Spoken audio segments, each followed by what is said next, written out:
Welcome back to NoWay StoryTimes. I'm continuing the story. If you haven't seen part 2 yet, go watch that first. It's linked in the description. And if you're just now finding this channel, welcome. We tell real stories here. Stories about ordinary people who stumble into extraordinary truths. Hit that subscribe button, because you are going to want to be here for what comes next. Let's get back to Mara. She's sitting on the floor of her grandmother Eloise's bedroom in rural Tennessee. A hailstorm is still hammering the roof above her. The only light she has is her phone flashlight, balanced against the leg of the bed, casting a pale cone of light across the wooden floor. In her hands, a stack of letters. 30-something of them, all written by her father, Thomas. Box in Knoxville she has never heard of. All from the years 1987 through 1991, a period of her father's life that he has never once mentioned to her in 30 years of being her dad. She has been sitting here long enough that her legs have gone numb, because she's reading. The first letter she opened was short. Her father would have been 19 years old. The handwriting was younger than she expected, like he hadn't yet learned to control a pen the way adults do. The bus ride was 14 hours, and I slept through most of Georgia. I found a room above a laundromat on Elm Street. The landlord's name is Gerald, and he doesn't ask questions, which is what I need right now. I'll send money as soon as I can. Please don't tell anyone where I am. Mara read it twice, and he asked his mother, her grandmother Eloise, to keep it secret. She set that letter down and picked up the next one.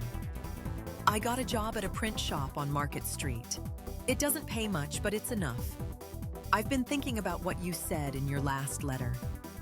I know you think I should come home. Not until I figure out who I am without all of it. I don't think it would to most people, but I think it might to you. She looked up from the letter and stared at the wall. Her grandmother had been writing back. Eloise had known exactly where Thomas was this whole time. She had been corresponding with him, protecting his secret, and she had never said a word. Mara dug deeper into the folder, and there, behind the stack of her father's outgoing letters, she found something she hadn't noticed before. The ones she had written back to him. Carbon copies. She realized her grandmother had used carbon paper to keep duplicates. Every single response preserved in this filing cabinet for decades. Mara's hands were trembling slightly as she unfolded the first one. Eloise's handwriting was unmistakable. Tall, looping letters, the kind they used to teach in schools before everything went digital. Mara had seen that handwriting on birthday cards her entire life. Thomas, the letter began, like she was reaching right through the page to grab him. I'm glad you're safe. That's the only thing that matters to me right now. The rest of it, your father, the house, what people are saying in town, none of that is worth your well-being. You take the time you need. I'll hold things together here. Mara felt something tighten in her chest. Her grandfather, Earl, had died when Mara was 4. She had almost no memory of him. Her father never talked about him. Her grandmother had mentioned him occasionally, but always briefly, always with a way of pivoting the conversation elsewhere. She reached for the next letter. She read for over an hour. The hailstorm slowly softened outside, the hammering on the roof fading to a steady rain, then to a quiet drizzle. The farmhouse creaked and settled around her. At some point, the power flickered back on, and the bedside lamp suddenly blazed to life, and Mara startled so hard she knocked half the letters off her lap. She gathered them up carefully, like they were fragile, like they might dissolve if she handled them wrong, because now she understood what they were. They were the story of her father's first life, the one before he became her dad. Here is what the letters told her. Her grandfather Earl had been a difficult man. The letters never used dramatic words about him. They were careful, measured, the way people write when they're afraid someone else might read what they've written.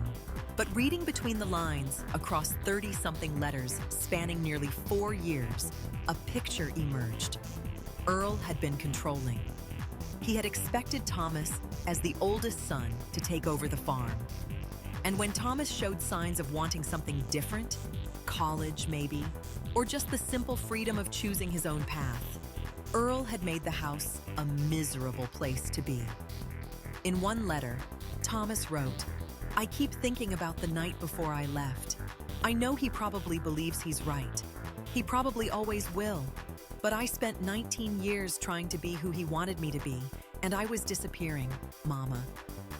I was actually disappearing." And Eloise wrote back, "I know, baby. That's why I didn't try to stop you." Mara had to put that letter down for a moment. Her grandmother had watched her son disappear piece by piece, and when he finally ran, she had let him go. Because she understood, because she loved him enough to let him save himself. Mara pressed her fingers against her eyes for a moment. Then she kept reading. Thomas stayed in Knoxville for almost 4 years. He worked at the print shop, then at a newspaper, then eventually talked his way into a reporting job at a small local paper. He had never finished college, but he was smart and he was persistent, and apparently those things counted for something. He wrote to his mother every few weeks. He sent money when he could. He asked about the farm, about the neighbors, about whether the old apple tree by the fence had bloomed that spring. He did not ask about Earl.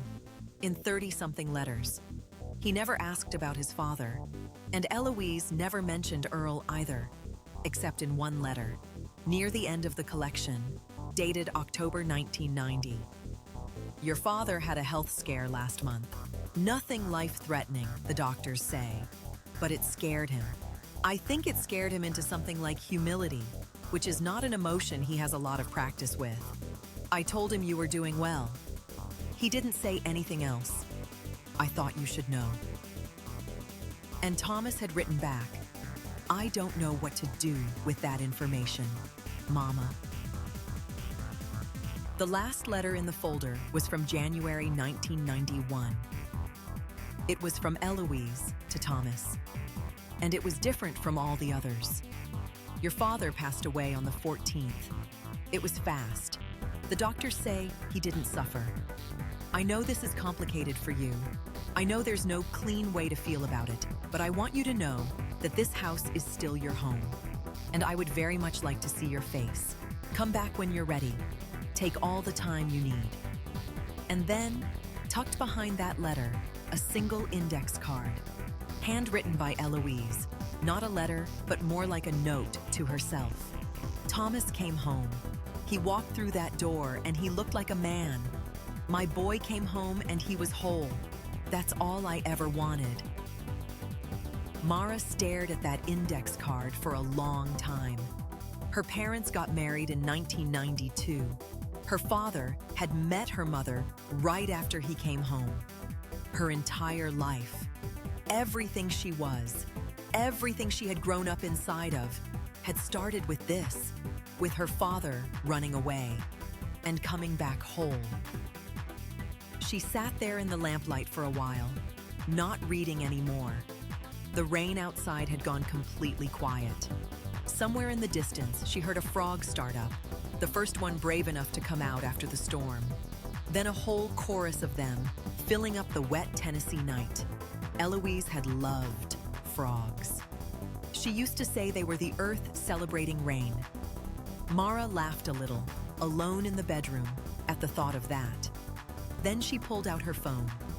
Her father was 3 states away, asleep probably, unaware that his daughter was sitting in his mother's bedroom holding the secret he had carried for 30 years. She started typing a text. Finally, she just wrote, "Dad, I'm at Grandma's house. I'm not upset. I think I understand some things I didn't before." She set the phone down. Then she carefully, gently, put every single letter back in the folder. She placed the folder back in the filing cabinet. She closed the drawer. And then she noticed something she had completely missed when she first found the cabinet. On the very top of the filing cabinet, barely visible in the shadow, there was a small ceramic bird. Not the ones from the windowsill. A little bluebird, simple and small, the kind you'd find at a craft fair. And underneath it, a folded piece of paper. But this one was addressed to her. Her grandmother's tall, looping handwriting filled the page. My dear Mara, if you're reading this, then you found my cabinet. You always were the curious one, the one who needed to understand things all the way down to the roots.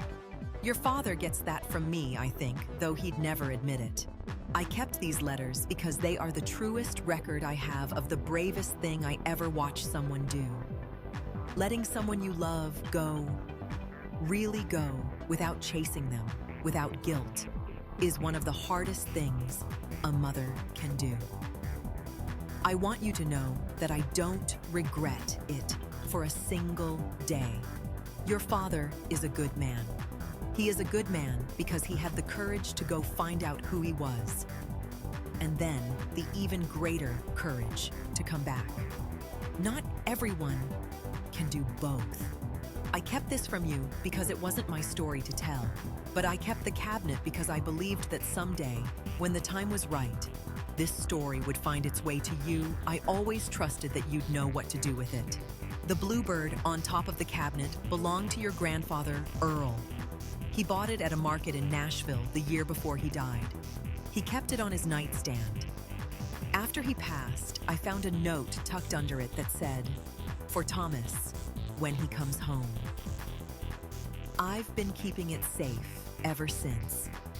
I think it's time it went to your father. Give him the bird, Mara. Give him this letter too, if you want. And then sit with him over a cup of coffee and let him tell you the whole story himself, in his own words, the way it deserves to be told.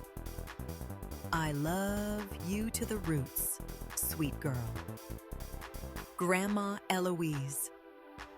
Mara read that letter so many times she lost count. Eventually, she folded it carefully, put it in the